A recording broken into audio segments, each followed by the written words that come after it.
रायगडमधल्या कर्जत तालुक्यात भिवपुरी कारशेड प्रकल्पाचं काम सध्या सुरू आहे। स्थानिक नागरिकांनी या प्रकल्पासाठी होत असलेल्या मातीच्या भरावाला तीव्र विरोध करून कर्जत तहसील कार्यालयावर मोर्चा काढला। मातीच्या भरावामुळे गावातील नैसर्गिक नाले आणि पाण्याचा प्रवाह अडवला जाण्याची शक्यता असून त्यामुळे गावात पूर परिस्थिती उद्भवू शकते अशी भीती व्यक्त करण्यात येते। त्याच भीतीपोटी गावकऱ्यांनी कर्जत तहसील कार्यालयावर धडक दिली।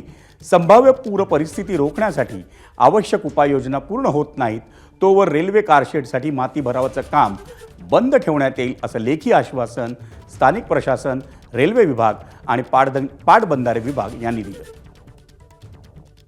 रेल्वे प्रशासनाने हमी दिली की ज्या काही तातडीने तंत्रशुद्ध पद्धतीने उपाययोजना करता येतील त्या आम्ही निश्चितच येणाऱ्या 10-15 दिवसामध्ये करू आणि तशी हमी सुद्धा तहसीलदार साहेबांनी सुद्धा दिलेली आहे। आणि तोपर्यंत रेल्वे प्रशासन जे काही भरावाचं काम आहे किंवा इतर जे काम त्यांचं चालू आहे रेल्वे कारशेड उभारणी करता ते पूर्णपणे बंद ठेवण्यात येईल अशी त्यांनी हमी आज दिलेली आहे। थोडे दिवस हे अल्प मुदतीच्या ज्या उपाययोजना आहेत की ज्यामुळे परिस्थिती निर्माण होणार नाही या होईपर्यंत रेल्वेच्या अधिकाऱ्यांनी सदरचे काम तात्पुरत्या स्वरूपात थांबवण्याचे मान्य केलेले आहे आणि यामध्ये नियमानुसार जास्तीत जास्त गतीनं यथोचित कामकाज करण्याच्या सर्व यंत्रणेला सूचना दिलेल्या आहेत।